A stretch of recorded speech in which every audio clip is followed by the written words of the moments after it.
Imaginez qu'un jour vous allez partir pour quelque temps, vous allez vous absenter un peu longtemps, et puis vous avez un ami, et cet ami, vraiment, il vous est très cher dans votre cœur. Alors, avant de partir, tout d'un coup, vous dites, tiens, avant de partir, je vais lui faire un cadeau. Alors, vous choisissez quelque chose de bien, comme vous connaissez ses goûts, vous achetez, vous fabriquez, enfin bref, quelque chose, ça vient vraiment de votre cœur. C'est une expression vraiment de l'affection que vous avez pour lui. Et puis, quand c'est prêt, alors vous faites un joli paquet, avec un ruban même, tiens. Et puis, vous allez lui donner ça. Et quand vous lui donnez, il dit, oh, écoute, je suis sur le point de sortir, mais je l'ouvrirai en revenant. Et il le met sur l'étagère, sur sa bibliothèque. Et puis, vous partez. Et puis, jamais il ne vous dit plus tard ce qu'il a pensé de votre cadeau. Il vous en parle plus jamais. Et puis, quand vous rentrez de voyage, très longtemps après, vous retournez le voir, et vous voyez sur l'étagère, au même endroit, votre cadeau. Il est là, il est intact, hein. Il l'a oublié. Il n'a même pas pensé à l'ouvrir. Alors vous êtes frustré.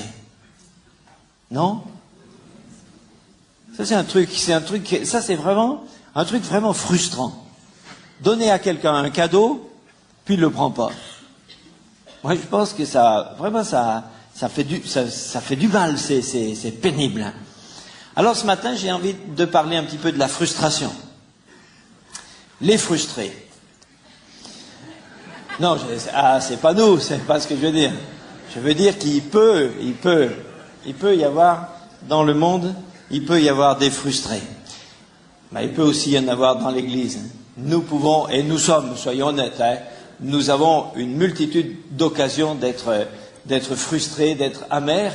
Et j'ai trouvé intéressant que le frère tout à l'heure qui a ouvert la parole de Dieu avant qu'on prenne le repas du Seigneur, a dit « ôtons de nos cœurs toute amertume ». J'ai dit, ben voilà, c'est ça, il avait dû jeter un coup d'œil sur mes notes. Alors,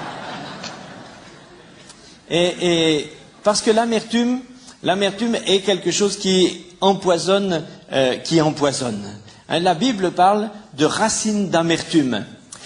Un jour, on était à l'église où je suis, à côté de Grenoble, et il y a un petit parking à côté de l'église, et quelquefois, quand il fait beau, on sort un peu des tables pliantes, puis on mange dehors. Alors, une fois comme ça, on allait manger dehors, et puis je vois quelqu'un qui arrivait avec un plat, et la personne marchant a buté sur un truc, et je vois un autre qui passe au même endroit, et moi-même, je dis, mais c'est pas possible. Alors, ce sont des dalles, comme ça, et il y en a une qui était, pas beaucoup, hein, qui remontait de 2 cm comme ça. Mais comme c'est pas beaucoup, ça se voit pas. Et chaque personne qui arrivait à cet endroit-là, tout le monde trébuchait et manquait de tomber. Alors après, on a enlevé ces dalles et on a vu qu'il y avait une racine d'un des cyprès qui était à côté, qui avait tellement gonflé qu'elle a fait remonter cette dalle. Alors, on a dû couper cette racine. Mais ce que j'ai trouvé le plus curieux, c'est que ce jour-là, mon message dans l'église, c'était les racines d'amertume. Ouais. Les racines d'amertume qui nous font trébucher. Et nous sommes sortis de ce culte, ce même jour, hein, pas la semaine suivante, ce même jour, nous sommes sortis et nous avons tous trébuché sur une racine d'amertume dans le parking. Hein, celle-là, on l'a coupée, hein, je vous garantis. Hein. Et puis on a remis la machine. Mais l'amertume, et c'est exactement cette notion de racine est très très intéressante parce que, par définition, une racine, c'est quelque chose qui ne se voit pas. Donc, on peut l'ignorer, on peut peut-être même ne pas savoir qu'elle est là. Le problème, c'est qu'elle y est et qu'elle produit des effets. Et que souvent, il y a évidemment un temps entre un délai de la racine au fruit, il y a un délai. Hein, la sève, ça coule pas comme dans le tuyau de la douche. Hein. Il faut du temps. Et puis le fruit, il faut aussi qu'il mette longtemps avant de se former. Mais alors quand un fruit d'amertume est formé, alors là il est vraiment amer. Hein. C'est comme si vous essayiez de manger un pamplemousse en commençant par l'écorce, voyez. Alors là, c'est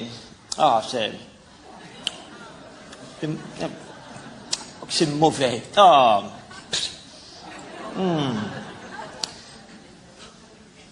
Et cette odeur d'amertume nous reste après. L'apôtre Pierre a eu quelques problèmes avec ça. Et aujourd'hui, je voudrais parler de l'apôtre Pierre vis-à-vis de ça dans l'évangile de Matthieu. Parce que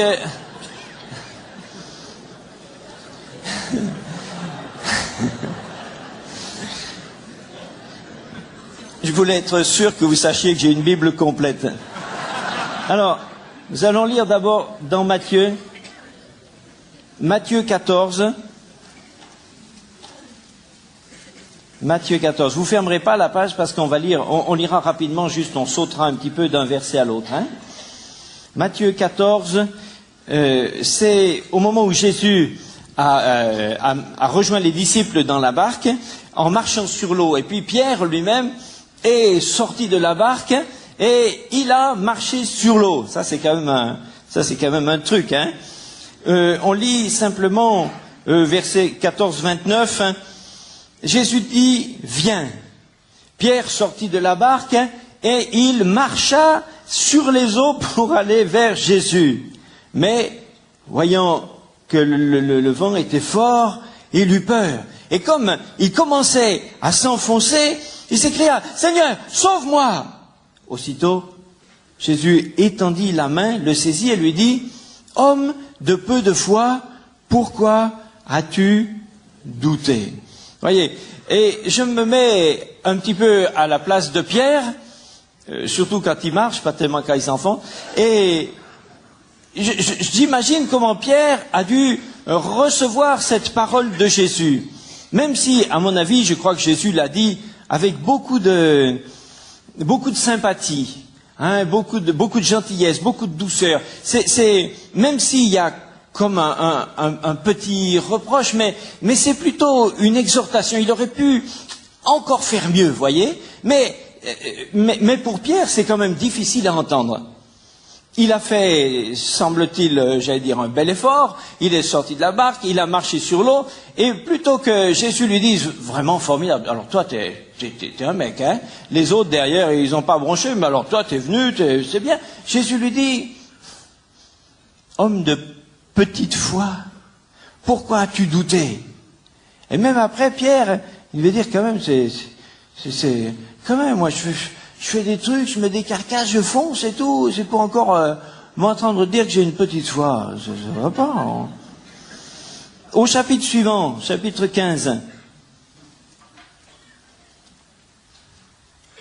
Enfin, oui, chapitre 15, verset 14. Jésus donne une espèce de toute petite parabole. Il dit, laissez-les, parlant des pharisiens, ce sont des aveugles qui conduisent des aveugles. Et évidemment, si un aveugle conduit un aveugle, eh ben, ils vont tomber tous les deux dans une fosse. Alors Pierre, prenant la parole, dit à Jésus, explique-nous cette parabole. Et Jésus dit, vous aussi, êtes-vous encore sans intelligence? Là, il a regretté d'avoir perdu une occasion de se taire. Hein. Êtes-vous encore sans intelligence? Il pose une question, quoi. Enfin, il n'a pas compris, il pose une question. Et c'est pas que Jésus l'ait dit avec agressivité, mais voyez, Jésus devait faire constamment un effort pour se mettre au niveau de ses disciples. Et quelquefois, pour lui, c'était une surprise qui se répétait de voir à la fois leur incapacité à comprendre, leur incapacité à accepter, leur incapacité à rentrer dans le spirituel. Et Jésus ne dit pas, êtes-vous sans intelligence, il ne leur a pas dit, oh mais vous êtes bêtes ou quoi. Non, c'est pas ça qu'il veut dire. Il veut dire, comment ça se fait-il que votre intelligence n'entre pas, ne connecte pas, ne se mette pas au niveau, au diapason, ne soit pas en harmonie avec ce que je vous explique. N'empêche que, globalement, même en tournant dans tous les sens, de toute façon, c'est pas un compliment, quoi, hein? Êtes-vous encore sans intelligence? Pierre encaisse encore un coup. Après, vous avez, au chapitre 16,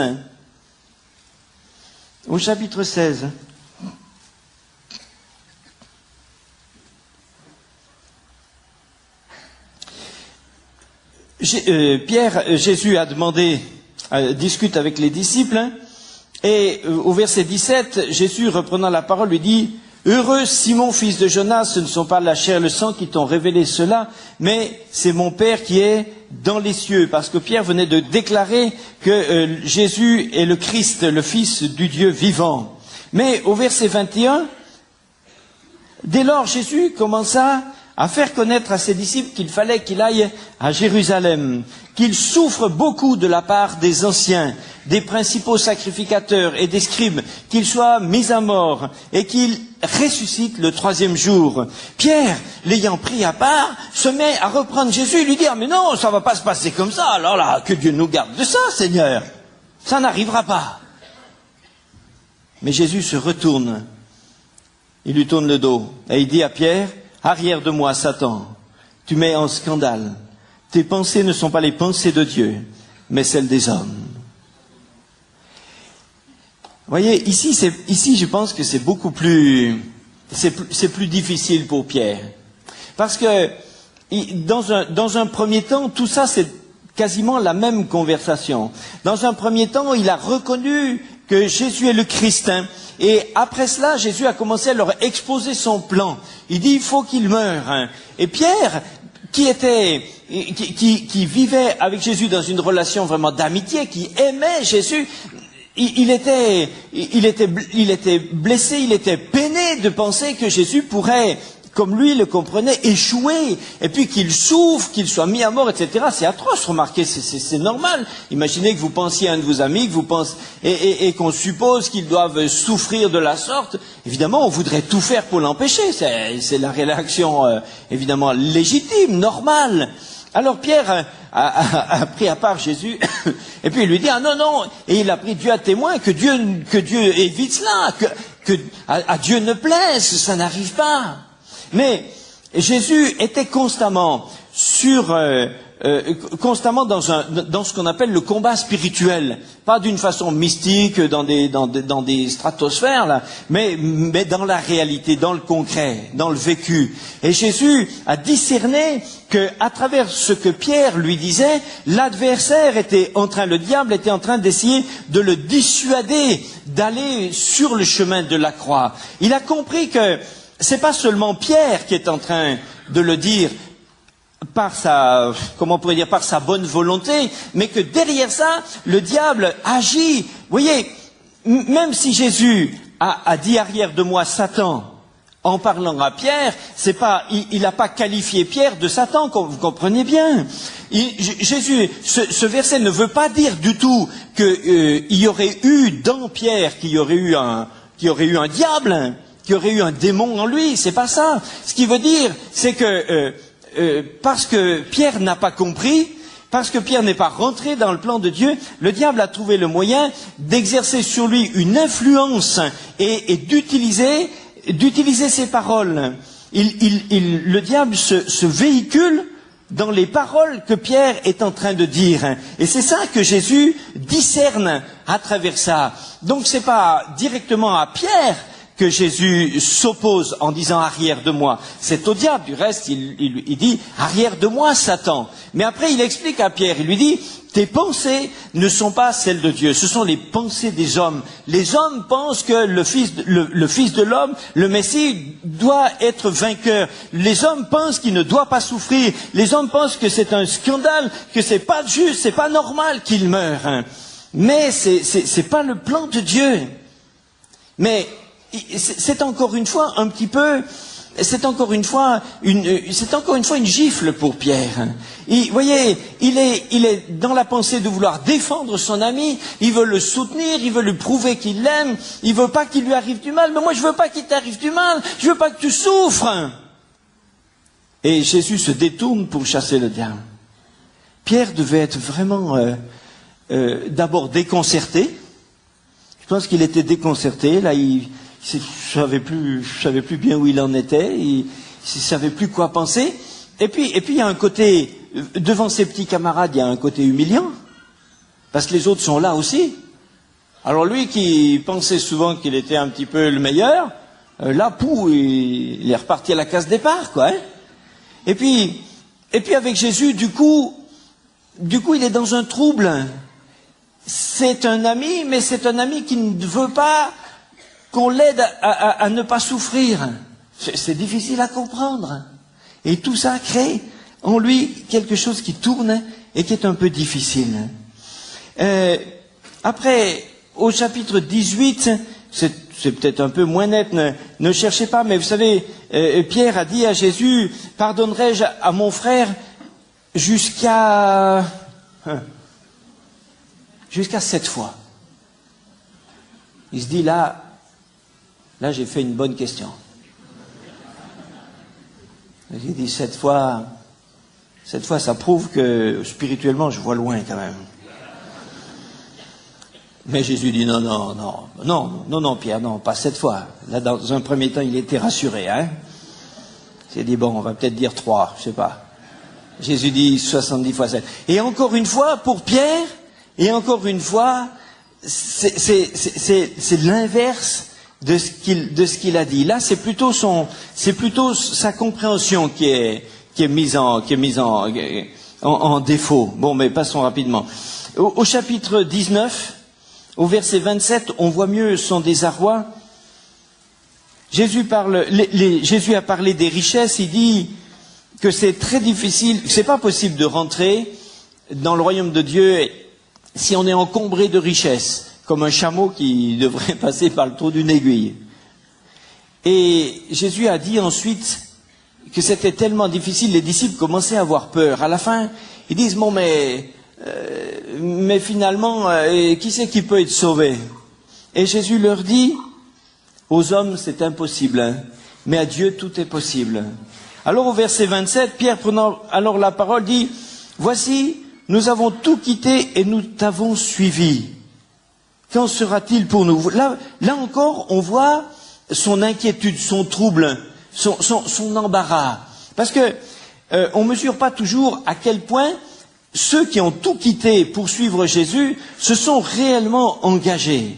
Ils ont quitté leur village, ça veut dire qu'ils ont laissé leur travail, ils ont laissé leur outil de travail, ils ont laissé leur situation, ils ont laissé leur notoriété, ils ont laissé leur place sociale, ils ont laissé leur réputation, ils ont laissé leur famille, ils ont laissé leur réputation. Pour beaucoup, ils sont maintenant jugés, ils sont regardés comme des farfelus, tu sais, les gars de la bande à Jésus, là. Ils sont regardés un peu comme des pas bien, des hérétiques en plus, etc. Et puis ils se disent maintenant, en écoutant Jésus, ils disent, mais au fond, est-ce qu'on a bien fait? Ça sert à quoi? J'ai l'impression que d'après ce qu'il dit, de toute façon, qui peut être sauvé? On a tout quitté. Est-ce que ça sert à quelque chose? Et des fois, il y a des chrétiens qui se disent ça. J'ai fait beaucoup d'efforts, j'ai sacrifié beaucoup de choses. Est-ce que ça change quelque chose? Il y a des gens autour de moi qui n'en ont pas fait le cas, ils ont l'air de vivre aussi bien. Ils ont l'air d'être cool, ça va bien dans leur vie, ils vivent socialement, ils vivent bien, tranquillement. Moi je galère, lui il sait même pas vraiment, il a rien abandonné pour le Seigneur. Ben, il va bien, il change de voiture quand il veut, et nous, on tient la ficelle. Est-ce que nous, on a tout laissé pour le Seigneur? Qu'est-ce qui nous revient? Qu'est-ce qui nous revient? Qu'est-ce qu'il en sera pour nous? Alors je dis, est-ce que j'en ai pas fait trop, peut-être? Ouais. Puis le malin, si on se pose pas la question, il nous la rappelle, hein? Un peu plus loin, Un peu plus loin, au chapitre 26.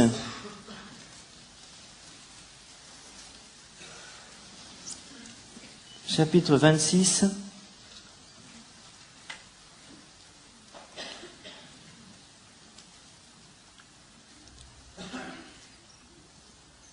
Verset 50. On est au moment de l'arrestation de Jésus. Jésus lui dit, « Mon ami, ce que tu es venu faire, fais-le. » Alors ces gens s'avancèrent, mirent la main sur Jésus et le saisirent. Et voici, un de ceux qui étaient avec Jésus étendit la main, tira son épée, et il frappa le serviteur du souverain sacrificateur et lui emporta l'oreille. Jésus lui dit, « Remets ton épée à sa place. Tous ceux qui prendront l'épée périront par l'épée. Penses-tu que je ne puisse pas invoquer mon Père, qui me donnerait à l'instant plus de 12 légions d'anges? Comment donc s'accompliraient les Écritures d'après lesquelles il doit en être ainsi ?» Et la fin du verset 56 dit, « Alors tous les disciples l'abandonnèrent et prirent la fuite. » Voyez, d'abord, un tout petit truc là qui me revient. Jésus répondit à Judas, « Mon ami ». Là, il faut savoir, c'est une toute petite parenthèse. Hein. Mon ami, ici en grec, ça n'a pas du tout le sens de l'amitié. Hein. Ne croyez pas que Jésus a appelé Judas son ami. C'est pas son ami, c'est parce qu'en français on ne sait pas quoi dire d'autre, mais ici c'est un mot qui a seulement le sens de l'interjection. Hein, c'est pas du tout sur la base de philos qui veut dire ami. C'est un mot comme c'est l'équivalent en français de quelqu'un d'Interflora vous apporte des fleurs et puis avant de partir vous lui donnez une pièce en disant tenez mon ami. Voilà, c'est dans ce sens-là. C'est pas votre ami, vous l'avez jamais vu, vous le reverrez jamais plus. 2 minutes après que vous ayez fermé la porte, vous vous rappelez même plus à quoi il ressemble. C'est pas un ami. Ça ici, mon ami ici, c'est dans ce sens-là. Jésus n'a pas dit à Judas qu'il était son ami. Ok? Bon, c'est une parenthèse, je ferme, c'est fini. Mais ce qui est plus intéressant, c'est que, et ça peut-être qu'aussi ça mérite d'être souligné par rapport à Pierre. Puisque c'est Pierre, hein, on sait que c'est lui là qui a sorti son épée quand ils étaient encore dans la prière le soir pendant le dernier repas. Jésus avait parlé d'épée et deux des disciples ont dit ouais ben nous on en a des épées, on a pris 2 épées avec nous, hein, parce qu'ils sentaient que les choses étaient en train de se gâter. Ils ont dit en tout cas on va défendre chèrement notre peau, tu vas voir, ils vont pas nous attraper comme ça, hein. Ouais, c'était spirituel mais pratique. Alors, bien sûr, alors aussi encore quand on dit une épée, nous on pense aux épées style peut-être Jeux Olympiques, vous voyez, les longs fleurets comme ça, ou genre du Guesclin, je sais pas. Non, l'épée c'est qu'est-ce qu'on pourrait dire aujourd'hui, ça correspondrait à un grand couteau de boucher bien long là, voilà. Hein, le gladius, c'est voilà. Donc ça peut facilement s'accrocher à la ceinture, et puis sur une tunique, sur un manteau, ça se voit pas trop. Mais en cas de besoin, hop, c'est vite fait. Alors Pierre tire son épée, et parce que c'est son caractère, hein, ça c'est le gars c'est son caractère, c'est un impulsif. Il n'a pas réfléchi 2 minutes, il a dit bon ben c'est le moment, et il se jette dans le tas quoi, dans la mêlée. Et je suis sûr qu'aujourd'hui, il aurait fait du rugby, ce gars. Et il fonce. Il leur fonce dedans. Il a sorti son épée, il y va. Et il a coupé l'oreille, même emporté. Donc, je sais pas, est-ce que le morceau, je sais pas. En tout cas, il a coupé l'oreille du serviteur du grand sacrificateur. C'est-à-dire tous ceux qui étaient venus pour arrêter Jésus. Et croyez-moi, s'il lui a coupé l'oreille, c'est pas parce qu'il visait l'oreille, hein. S'il avait pu, l'autre, c'était grave pour lui, hein. Mais il a eu la bonne idée d'esquiver et finalement il lui a attrapé que l'oreille. Mais ça veut dire que Pierre, là, à ce moment-là, Pierre était réellement en train de donner sa vie pour Jésus. Voyez? Pierre est en train de mettre sa vie sur l'autel pour Jésus. Si c'est pas Jésus qui avait apporté une suite d'interventions miraculeuses pour le sauver là dans le jardin, Pierre ne serait même pas sorti vivant de cet épisode. Je ne pense pas que les Romains l'auraient même pas laissé sortir vivant de ce jardin. Ils l'auraient exécuté, ils l'auraient massacré là sur place parce qu'il les a agressés. Il les a agressés. C'est quand même des gens qui arrivent avec un mandat. Ce sont des officiels. Et Pierre les agresse, les agresse par la force, par la violence. Ils étaient même en droit, j'allais dire, même au sens juridique du terme, ils étaient eux maintenant en légitime défense. En tout cas, au moins, il l'aurait attrapé, ligoté et il l'aurait exécuté le lendemain pour agression sur les forces de l'ordre. Vous savez, l'époque romaine, on rigole pas avec ça. Ça veut dire, je reviens à mon exemple de l'introduction tout à l'heure. Pierre est en train d'offrir, à ce moment-là, il offre sa vie à Jésus. Mais Jésus n'a pas pris son cadeau. Jésus dit non, non, je ne veux pas que tu me défendes. Et il a même guéri l'homme qui avait été blessé. Et Jésus a ensuite pris autorité pour que ses disciples puissent sortir du jardin. Il a dit, si c'est moi que vous arrêtez, ceux-là vous les laissez filer. Et miraculeusement, on les a laissés partir. Alors ils sont partis et ils se sont enfuis, ils l'ont abandonné. Mais pour Pierre, c'est encore, ça je pense que c'est quelque chose de très difficile. D'un certain côté, on peut dire qu'il a sauvé sa peau. Ok, il a sauvé sa vie, mais c'est pas pour ça que ça le rassure. Ça veut dire que il a voulu faire quelque chose de grand, de profond. Il a voulu offrir sa vie pour son ami, il a voulu le défendre et son ami n'a pas voulu. Il ne l'a pas pris. Et Pierre, je pense là, il y a quelque chose d'amer qui remplit son cœur. Comment comprendre ce Jésus à qui on ne peut rien faire, pour qui on ne peut rien faire, à qui on ne peut rien donner. Et puis vous connaissez encore un épisode un peu plus loin, lorsque, toujours dans le même chapitre, hein, au verset 69,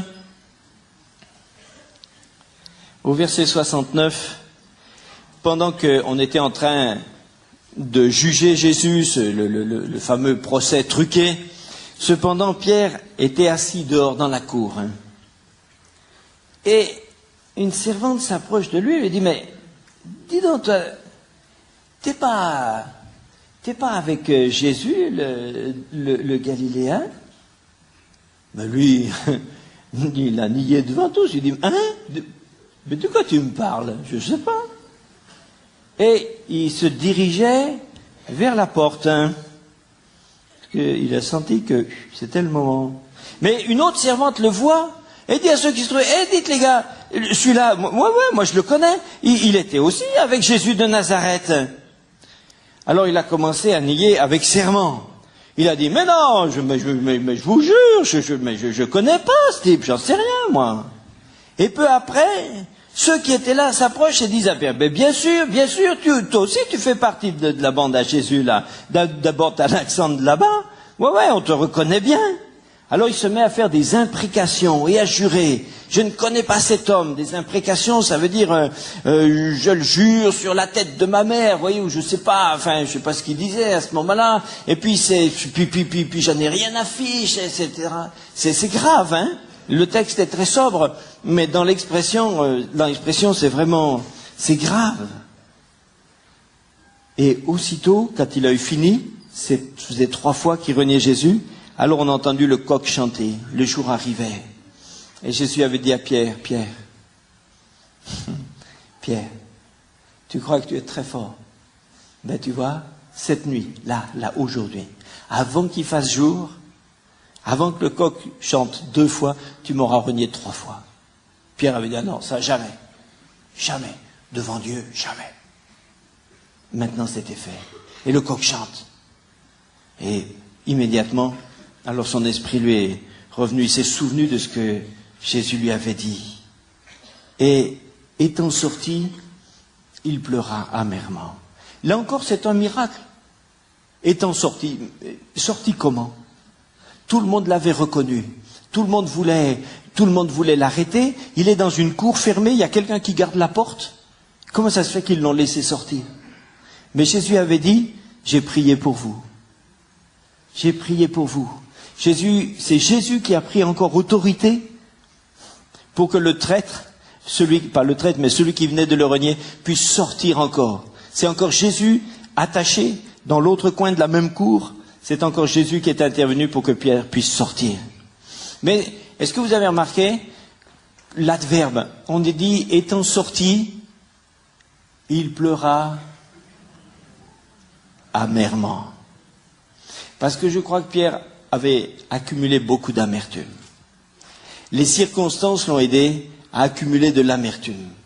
Son incompréhension du plan de Dieu l'a aidé à accumuler de l'amertume. Ses fautes de caractère l'ont aidé à accumuler de l'amertume. Son refus d'entendre et de comprendre les paroles de Dieu, son orgueil l'ont aidé à être rempli d'amertume. Et maintenant, il est amer envers lui-même. Maintenant, il est amer parce qu'il le reconnaît. Tout d'un coup, il se découvre tel qu'il est. Il découvre vous voyez l'image de lui-même qu'il s'était fabriqué, derrière laquelle il s'était caché, le personnage Pierre qu'il croyait être et qu'il essayait de projeter vers les autres, là, en un instant, ce personnage s'est écroulé et maintenant, pour la première fois, Pierre se retrouve face à lui-même. Et il se rend compte maintenant qu'il est un pauvre type. Il se rend compte qu'il est capable de renier son meilleur ami. Il se rend compte qu'il est capable d'être lâche pour sauver sa peau. Il se rend compte qu'il est capable de mentir. Il se rend compte qu'il n'est pas le personnage courageux, prêt à aller jusqu'au bout, un héros, un type bien. Il se rend compte qu'il est quelqu'un d'ordinaire, qu'il est quelqu'un qui peut faire le pire. Hein. C'était vrai. Jésus, c'est tout pour lui. Depuis des années, c'est tout pour lui. Il l'aime. Et tout d'un coup, et vous savez, quand Pierre a dit toutes ces choses, toutes ces imprécations, c'était aux oreilles de Jésus lui-même. Jésus l'a entendu dire. Ils étaient dans la même petite cour. Jésus était attaché dans un coin et Pierre était à côté du feu, peut-être à 10 mètres. Et quand un autre évangile dit que quand Pierre a eu fini, alors Jésus l'a regardé. Et là, leurs regards se sont croisés comme ça. Vous imaginez ce qui s'est passé à ce moment-là dans son cœur, quand vous venez de dire quasiment face à face de quelqu'un qui est votre meilleur ami, que vous en avez rien à foutre? Alors là, Pierre est sorti, mais il a pleuré et son amertume a commencé à sortir. Et voyez, j'aimerais vous dire, mon frère, ma sœur, nous avons tous eu des tas d'occasions d'avoir de l'amertume. Pas toujours par notre faute, parce que la vie est difficile, parce que le monde est dur, parce que ceux qui nous entourent ne sont pas toujours ce qu'on voudrait, et nous avons tous eu une multitude d'occasions d'être déçus. Moi, je vais vous dire franchement, il y a quelqu'un qui m'a beaucoup déçu. Il y a une personne qui m'a beaucoup déçu. Et à un moment, j'ai vraiment eu vraiment, c'était lourd, hein. Je vais vous dire qui c'est. Eh bien, c'était moi-même. Je me suis dit, non, c'est vrai. À un moment, je me suis dit, mais vraiment, t'es vraiment pas comme je m'attendais, hein. Bon, puis après, on s'est expliqué tout ça. Bon. Mais je me suis beaucoup déçu moi-même. Et quand je me suis rendu compte que j'étais capable de beaucoup me décevoir, alors j'ai aussi pris conscience que j'avais sûrement été capable de beaucoup décevoir les autres. Parce que si je me suis déçu moi-même, envers qui pourtant normalement j'ai de bonnes intentions, ça veut dire forcément, logiquement, que j'ai déçu les autres. Alors maintenant je comprends pourquoi les autres m'ont déçu. Quelquefois, mais pas toujours, hein. Mais parce que nous nous décevons. Quand j'étais en Afrique, à un moment, je ne sais plus où c'était, en RCA, on chantait le monde entier te décevra. Ton pasteur te décevra. C'est pas bon, hein? Ton mari te décevra. Aïe, aïe, aïe. Ta voiture te décevra. Les choses de ce monde te décevront, mais Jésus est fidèle. Jésus est fidèle, Jésus est fidèle, les choses de ce monde te décevront, mais Jésus est fidèle. Ton épouse te décevra, tes anciens te décevront, les gens de ce monde te décevront, mais Jésus est fidèle. Tout le monde nous déçoit. Et Dieu a été aussi déçu. Est-ce que vous savez que Dieu a été aussi déçu? Tiens, on peut lire Ésaïe 5. Ésaïe, chapitre 5. Verset 1.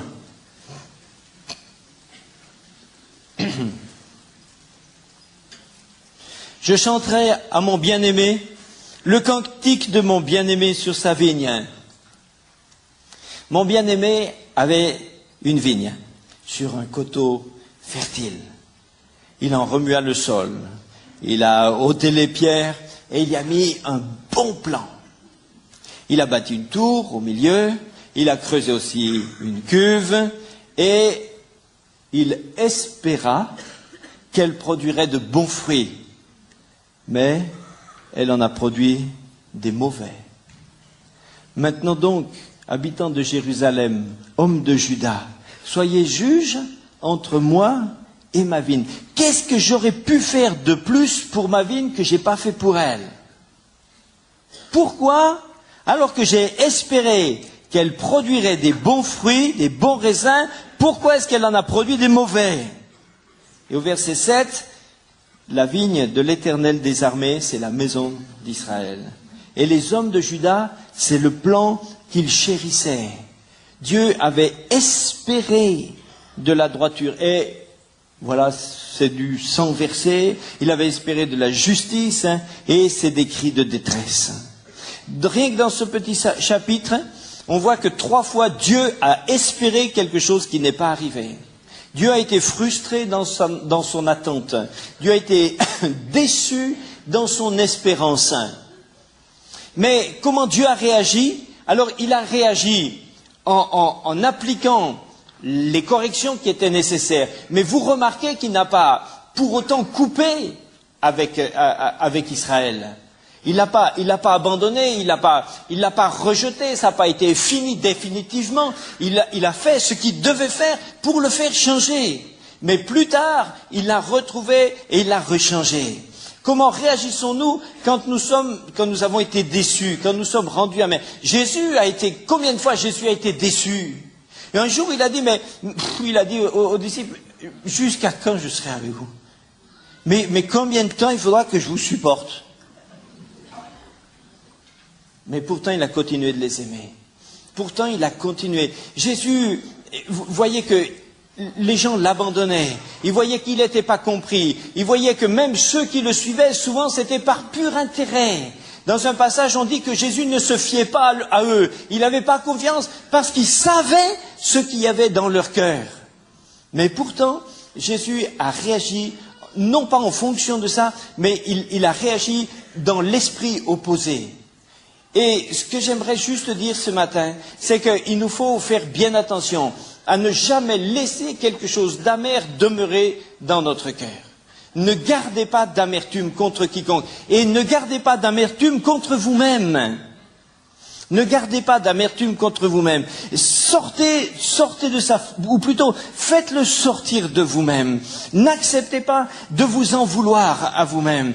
S'il y a quelque chose où il faut demander pardon à Dieu, eh bien, on demande pardon. Mais on croit, c'est ça la foi. On croit que quand on a demandé pardon de quelque chose qu'on a mal fait, eh bien, on croit que Dieu nous a pardonné. Et si ensuite, on continue de se sentir coupable, il ne faut pas redemander pardon, il faut prendre autorité contre le sentiment de culpabilité. Il faut dire, non, j'ai demandé pardon à Dieu. Je lui ai demandé qu'il me débarrasse de cette faute. Et le sang de Jésus est en moi pour me libérer et pour me laver. Je crois au pardon de Dieu. Donc je ne suis plus coupable. Donc je suis libre. Donc si je me sens coupable maintenant, ce sentiment est un mensonge et je chasse ce sentiment, tu sors de moi.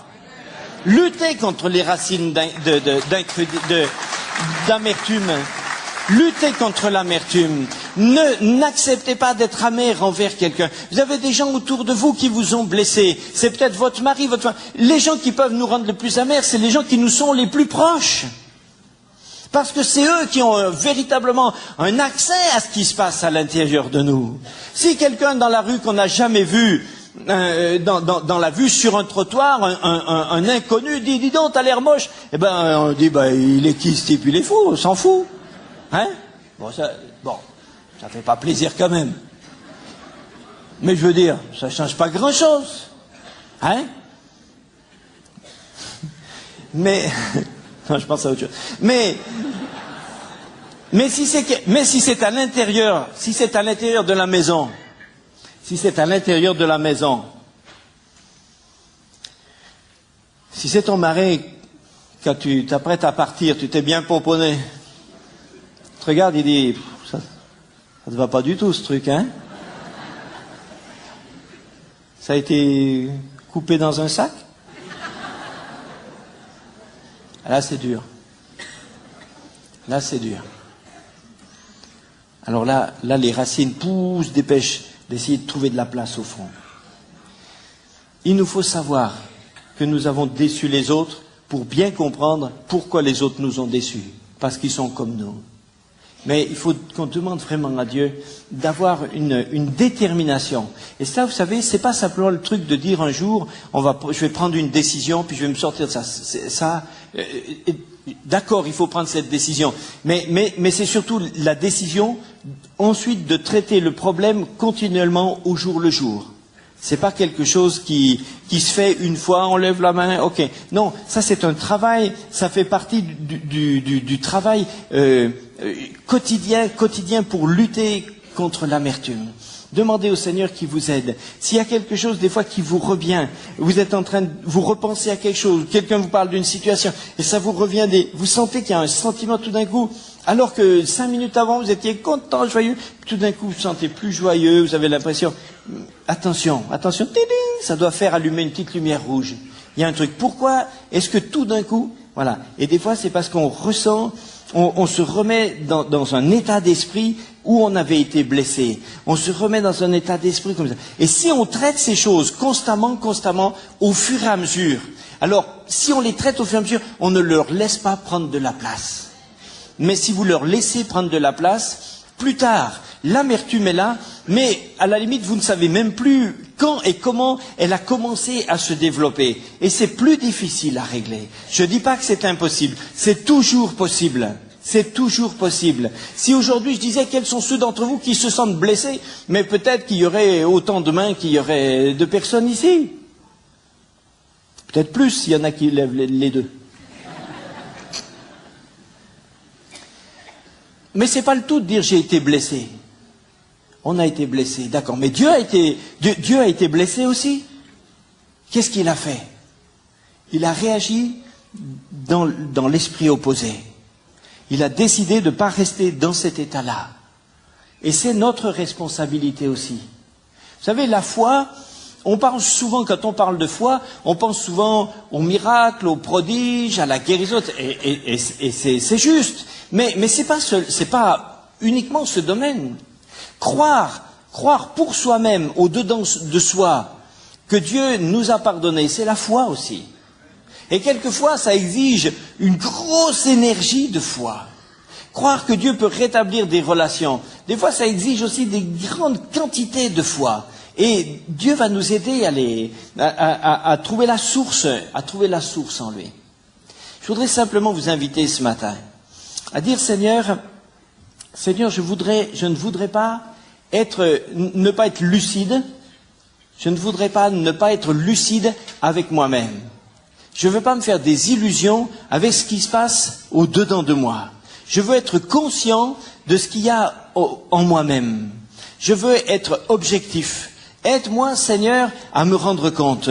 Si j'entretiens quoi que ce soit d'aigre contre quelqu'un, c'est vers les plus proches. C'est quelquefois, c'est des parents, par exemple, qui avaient tellement pensé que leur enfant, leur fils, leur fille deviendraient ceci, cela. Alors ils se sont investis pour qu'ils deviennent, pour moi, ingénieurs ou je sais pas quoi. Et puis, après, le fiston a fait 1 an ou 2 d'études, et puis au bout de 2 ans, il dit, tu sais, papa, moi, ce que j'aime, c'est le dessin, la musique, je vais faire les beaux-arts.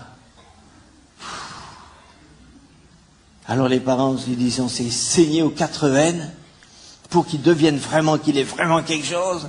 Et le voilà parti à faire des gribouillages.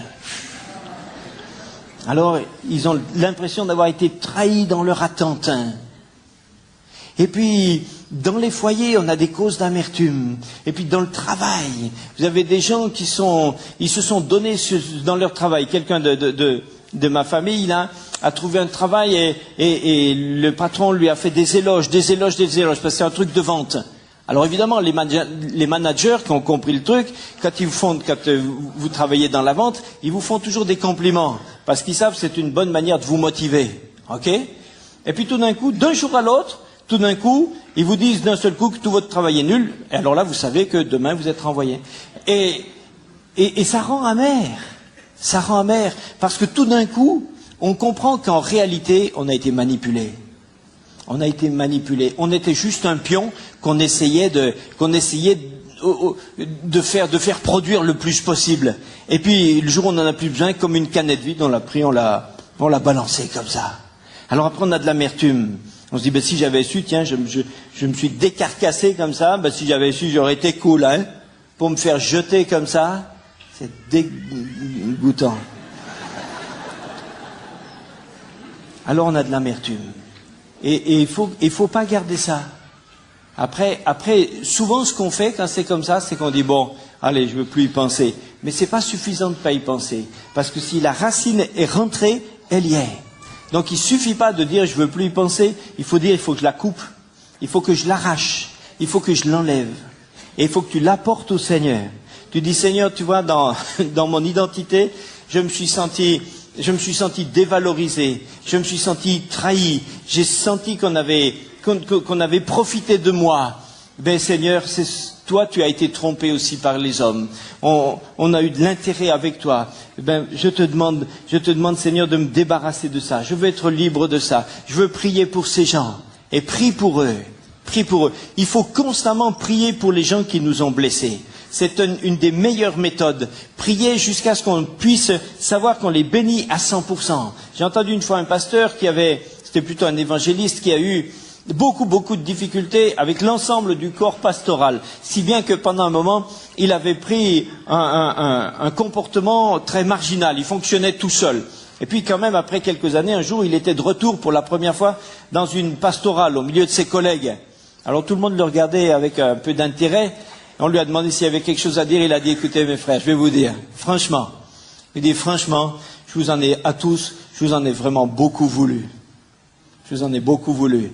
Mais un jour, j'ai décidé que j'allais prier pour chacun d'entre vous. Alors j'ai fait une liste et j'ai commencé à prier pour vous, jusqu'à ce que je puisse chacun le bénir à 100%, savoir que je le bénis à 100%, que je le souhaite de la bénédiction dans tous les domaines. Dans tous les domaines. Et il dit, pour la plupart, j'y suis arrivé. Mais il a dit, bien honnêtement, pour quelques-uns, je travaille encore. Mais c'est honnête. Mais il a affronté son problème. Il a affronté son problème. Affronte le tien. Regarde la réalité. Ne laissons pas, la Bible dit, ne laissons pas des racines d'amertume produire un mauvais fruit qui infectera encore ensuite les autres, qui va infester l'Église, qui va détruire nos relations et qui va nous empêcher d'être des adorateurs. Vous ne pouvez pas être amer et adorateur, c'est pas possible.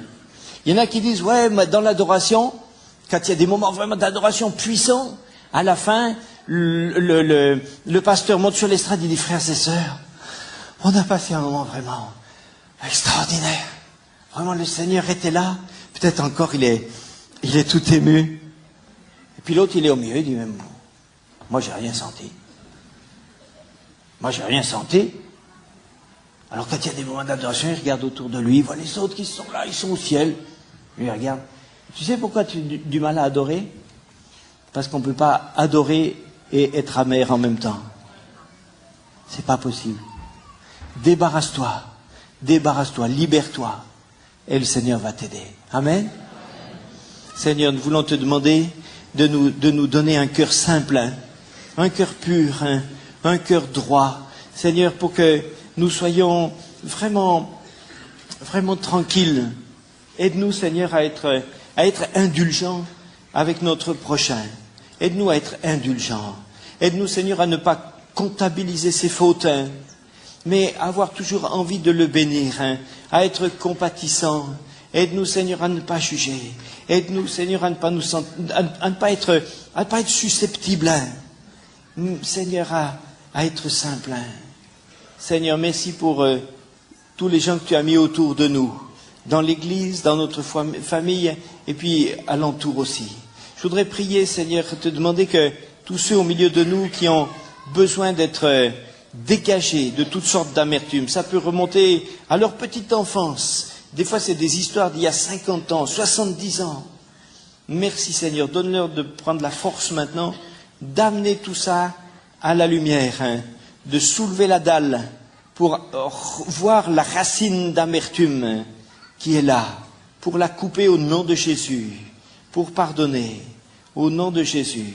Au nom de Jésus, ceux qui sont liés par de l'amertume, au nom de Jésus, maintenant, en même temps que je le dis, dites au Seigneur, Seigneur, je renonce à l'amertume, je renonce à l'amertume, je renonce à l'amertume, au nom de Jésus, au nom de Jésus, je prends autorité, Père, au nom de Jésus-Christ, contre toute puissance d'amertume, au nom de Jésus, maintenant je vous lie, je vous brise au nom de Jésus. Tous ceux qui ont renoncé à l'amertume, maintenant soyez libres au nom de Jésus. Amen. Merci Seigneur. Alléluia. Que Dieu bénisse chacun.